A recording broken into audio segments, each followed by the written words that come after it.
लोग बहुत सारा माल, बहुत सारी दौलत, बहुत सारी अक्ल और बहुत सारा शऊर होने के बावजूद बेसुकून हैं।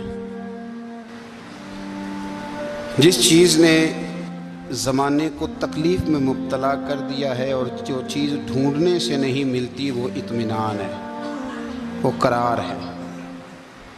लोग भीख मांगते हैं, मिन्नत करते हैं, दुहाई देते हैं कि कहीं से सुकून की दौलत मिल जाए, लेकिन वो मुयस्सर नहीं आ रही। बड़े बड़े लोग हैं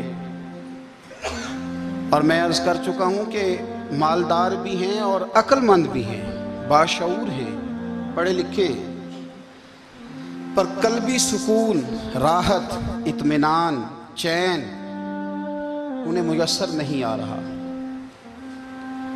रातें जाग कर गुजर जाती हैं, दिन आजमाइश में बीत जाता है। वो कभी उसके लिए ठंडे इलाकों का सफ़र करते हैं, कभी दोस्तों की मजलिसों में जाकर के बैठते हैं, कभी घर से दूर अकेले में तन्हाई में वक्त गुजारने की कोशिश करते हैं, लेकिन दौलत सुकून नापैद होती है, मुयस्सर नहीं आती। अर्श का रब फरमाता है, क्यों तू भटकता फिरता है, क्यों दाएं बाएं जाता है, चुप करके मस्जिद आ जा और लोगों से बच के तन्हाई में मेरा जिक्र कर।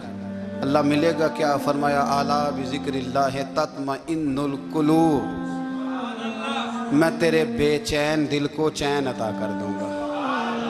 वो तेरा तड़पता और फड़कता हुआ मिजाज, उसे मैं सुकून की दौलत दूंगा। ये तुझे कहीं और नहीं मिलेगा, ये मेरी याद में मिलेगा। ये चैन, करार, सुकून तुझे यहीं मुयस्सर आएगा। इत्मीनान कल्बी जिंदगी का हुस्न है भाई, दौलत सुकून असल है।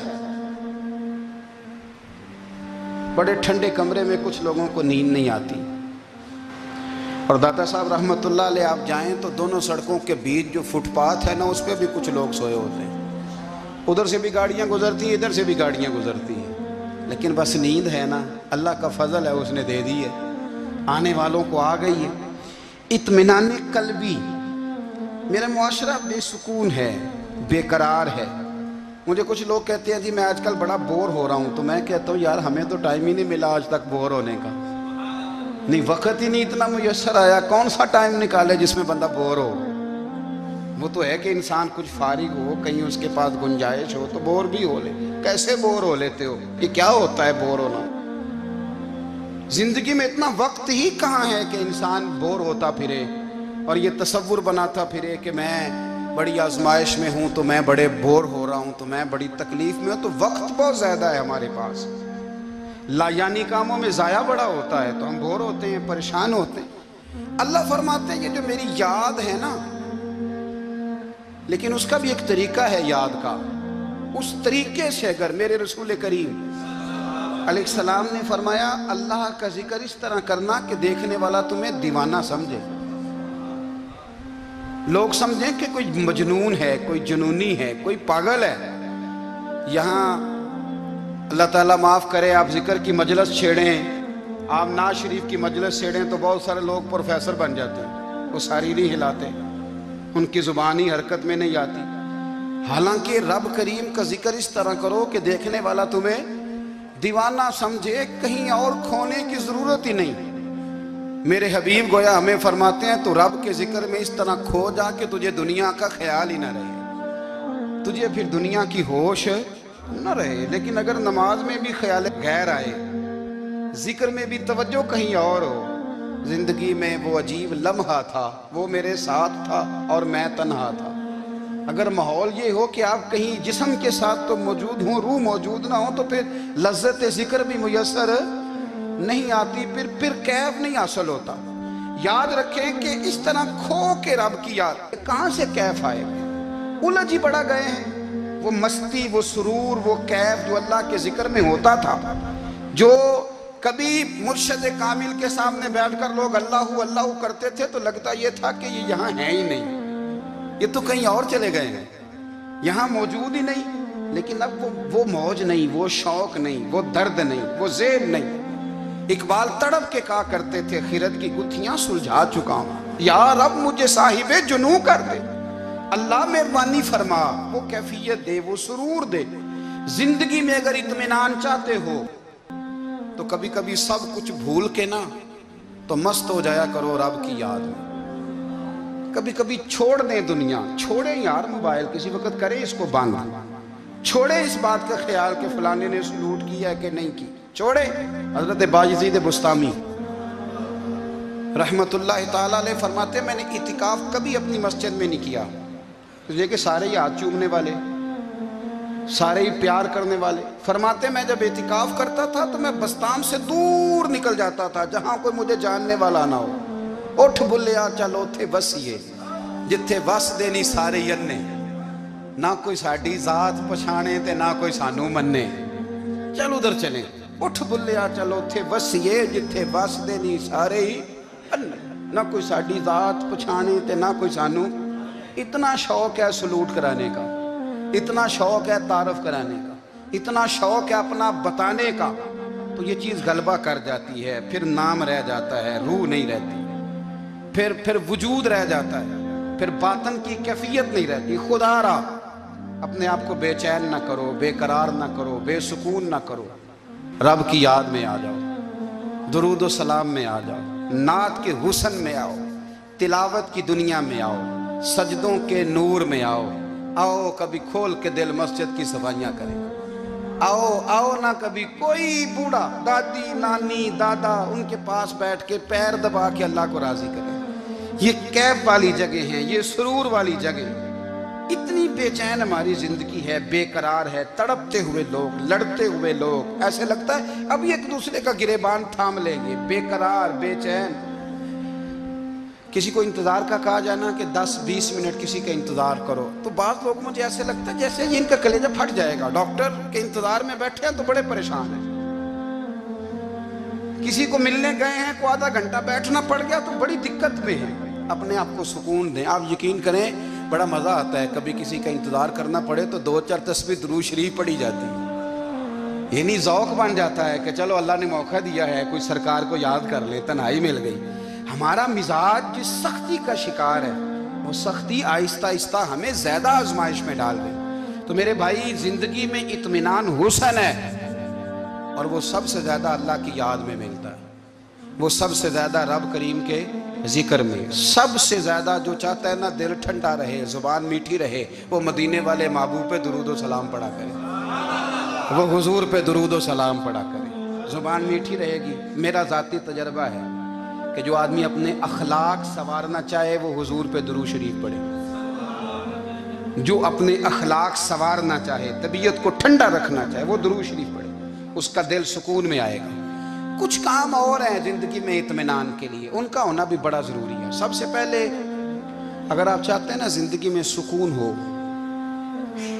तो हकीकतों का सामना करना सीखें। आप जो हैं वो रहना सीखें, जो आप नहीं हैं वो बनने की कोशिश न करें। हकीकत का सामना करोगे तो ज़िंदगी इत्मीनान में आ जाएगी।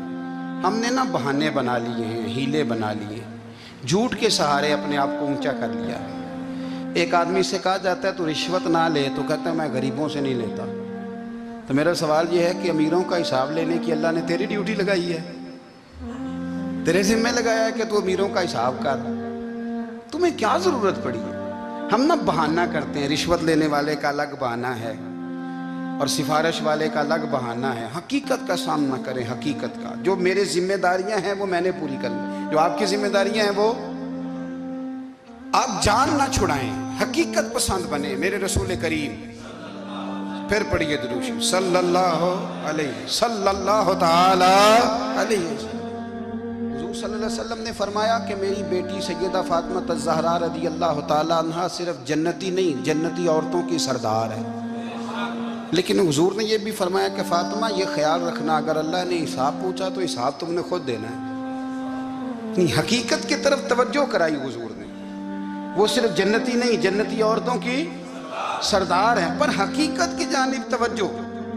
मैं हकीकत यह है कि अगर मालिक ने हिसाब पूछा तो उसकी तैयारी भी करनी है। देखे ना, हमें کچھ یقین نہیں. اللہ معاف کرے کہ ہمارا حساب کیسا ہوگا، لیکن کتنے آزاد ہیں. یعنی بڑی دلیری سے بندے کہتے ہیں فجر نہیں پڑھتا جی، 3 پڑھتا ہوں جی، عشاء رہ جاتی ہے جی، کپڑے صاف، بڑی دلیری سے. اور سیدہ فاطمہ الزہرا نے ساری رات مصلی آباد رکھا ہے، حالانکہ انہیں یقین تھا کہ رب مجھے بغیر حساب کتاب جنت دے گا. حقیقت کا سامنا کریں. جو حقوق آپ کے ہیں وہ آپ نے ادا کرنے ہیں، جو ذمہ داریاں ہیں وہ ذمہ داریاں ہیں. دیکھیں نا، حضرت موسیٰ کلیم اللہ علیہ السلام کے پاس اسرائیل روح نکالنے آئے تو حضرت موسیٰ نے تھپڑ مارا، آنکھ نکال دی، واپس گئے. اللہ انہوں نے تو جلال فرمایا ہے، کہا موسیٰ علیہ السلام سے کہیے بیل کی پشت پر ہاتھ رکھیں، جتنے بال ان کے دست مبارک کے نیچے آئیں گے اتنے 1000 سال ان کی عمر بڑھا دی جائے گی. یعنی میرے کان میں کوئی بتا دے کہ جناب 60 سال بڑھ گئی، یا آپ کے کان میں کوئی کہہ دے تو خوشی ہوتی ہے کہ نہیں؟ لیکن یہ حقیقت پسندی نہیں، اس لیے کہ 60 بھی گزر جائیں گے، 70 بھی، یہ حقیقت نہیں. حضرت موسیٰ کلیم، چلے میں مثال دیتا ہوں، سمجھ لے 10 بال، حالانکہ بہت زیادہ آتے ہوں گے، 10 بال اگر حضرت موسیٰ کے ہاتھ کے نیچے آئے تو 10,000 سال تو عمر بڑھ گئی نا. 10 یعنی 10 سال نہیں، 10 100 نہیں، 10 بہت زیادہ تھی نا. حضرت موسیٰ کلیم اللہ علیہ السلام سے آ کے عرض کیا گیا حضور بیل کی پشت پر ہاتھ رکھیں، جتنے آپ کے ہاتھ کے نیچے بال آئیں گے اتنے 1000 سال عمر بڑھ جائے گی. تو حضرت موسیٰ نے حقیقت پسندی والی بات کی، فرمایا پھر کیا ہوگا؟ 10,000 سال کے بعد پھر کیا ہوگا؟ کہا حضور جانا تو پھر بھی ہے. فرمایا پھر ابھی چلتے ہیں. اگر جانا ہے نا، جانا ہے تو پھر، اگر جانا ہے تو پھر ابھی. اور سجنوں اگر نماز پڑھنی ہے تو ابھی کیوں نہیں؟ اگر داڑھی رکھنی ہے تو پھر رمضان کا انتظار کیوں کریں؟ ابھی کیوں نہیں؟ اگر سچ بولنا ہے تو پھر، اگر رزق حلال کھانا ہے تو پھر انتظار کاہے گا؟ حقیقت ہوتی ہے، بہانہ ہوتا ہے. حقیقت چھپ نہیں سکتی بناوٹ کے اصولوں سے، کیونکہ خوشبو آ نہیں سکتی کبھی کاغذ کے پھولوں سے. یہ بات یاد رکھیں. اگر جانا ہے تو حضرت کلیم فرمانے لگے پھر 10,000 سال کے بعد بھی جانا ہے تو آج بھی. ہمیں بے قراری زندگی میں اس لیے کہ ہم حقیقت پسند نہیں، ہم بہانوں میں، ہم ہواؤں میں جیتے ہیں، ہواؤں میں، خیالات میں زندگی گزارتے ہیں. بڑا ٹائم پڑا ہے، مثلاً کتنا میرے رسول کریم صلی اللہ تعالیٰ علیہ وآلہ وسلم نے ایک دن صحابہ سے فرمایا تمہیں حیا نہیں آتی؟ حضور کیا ہوا؟ فرمایا وہ والے مکان بناتے ہو جن میں تم رہ نہیں سکتے، وہ والا مال جمع کرتے ہو جو کھا نہیں سکتے، حیا نہیں آتی؟ عرض کی حضور حکم کریں. تو محبوب فرمانے لگے جوتے کا ایک تسمہ بند کرتا ہوں تو سوچتا ہوں دوسرا بند کرنے سے پہلے موت آ جائے گی. ایک سانس اندر جاتی ہے تو دوسرا آنے سے پہلے میں یاد کرتا ہوں کہ مجھے دنیا سے جانا ہے. تمہیں حیا نہیں آتی؟ وہ مکان بناتے ہو جن میں رہ ہی نہیں سکتے، وہ مال جمع کرتے ہو جو کھا. حقیقت پسند نہیں بھائی. ہم بہت سارے لوگ ہیں بڑی باتیں سناتے ہیں، بڑی، میں کہتا ہوں اصل میں نا زیادہ باتیں سنا کے نا بیچارہ اپنے آپ کو مطمئن کرنا چاہتا ہے. اصل بات یہ ہے کہ اندر سے نا ہلا ہوا ہے، کچھ بھی نہیں، بڑا زیادہ ہنستا ہے اور مجھے لگتا ہے کہ کوئی گہرا زخم چھپا رہا ہے. اس لیے ملمہ سازی، حقیقت پسند بنو، حقیقت پسند. یاد رکھنا من ترک صلاۃ متعمدا فقد کفر. میرے رسول نے حقیقت بیان کی، فرمایا جس نے ایک نماز بھی جان بوجھ کے چھوڑی اس نے رب کے رب ہونے کا انکار کیا، اس نے کفران نعمت کیا. یہ حقیقت ہے، کوئی کلیریفیکیشن نہیں، کوئی وضاحت نہیں. جو نماز نہیں پڑھتا جھوٹ بولتا ہے، غلط بیانی کرتا ہے. جو شخص رزق حرام کما کے کہتا ہے کہ اس کے بغیر گزارا نہیں چلتا، وہ جھوٹ بولتا ہے. اس لیے کہ رب فرماتا ہے جب تجھے پیدا کیا ہے تو تیرا رزق میرے ذمہ ہے. اللہ فرماتا ہے کہ لا یکلف اللہ نفسا الا وسعها، میں کسی پر وہ بوجھ نہیں ڈالتا جو اٹھا نہ سکے. نماز فرض کیا اس کا مطلب ہے ہم پڑھنے کے قابل ہیں. اس نے ہمارے ذمہ داریاں لگائی ہیں تو مطلب یہ ہے کہ ہم ذمہ داریاں ادا کرنے کے قابل ہیں. ورنہ وہ کہتا ہے میں وہ بوجھ ڈالتا ہی نہیں جو تجھ سے اٹھایا نہ جائے. اگر چاہتے ہو کہ زندگی میں اطمینان ملے تو خدا را حقیقت پسندوں والی زندگی گزارو. یہ فضاؤں میں زندہ رہنا، ہواؤں میں، اللہ بڑا معاف کرنے والا ہے. اللہ بڑا کریم ہے معاف کر دے گا، تو بھئی یہ بات صحابہ کو بھی پتا تھی، یہ اہل بیت کو بھی خبر تھی، تو وہ تو ایک ایک بات کا لحاظ کرتے تھے۔ یہ غوث اعظم کو بھی پتا تھی، یہ ان کے والد کو بھی پتا تھی، جنہوں نے کسی کا ایک سیب کھا لیا تھا تو 12 سال اس کے گھر میں نوکری کرتے رہے، انہیں نہیں پتا تھا اللہ بڑا کریم ہے معاف کر دے گا، ایک سیب ہی ہے نا۔ تو حقیقت پسندی آپ کو سکون دے گی، اور اگر آپ نے اپنے آپ کو غیر مطمئن کیا ہوا ہے، بات کچھ اور ہے، اور آپ نے اپنے آپ کو ڈال کسی اور طرف لیا ہے، تو پھر آپ کو سکون مل سکتا؟ سکون حقیقت پسندی میں، اصل میں سکون ہوتا ہے، اداکاری میں سکون نہیں ہوتا۔ تیسری بات سنیں، اگر آپ چاہتے ہیں زندگی میں مطمئن رہیں تو دنیا داروں سے امیدیں توڑ دیں، اللہ اور اس کے رسول سے امید وابستہ کریں، اولیاء اللہ سے امیدیں وابستہ کریں۔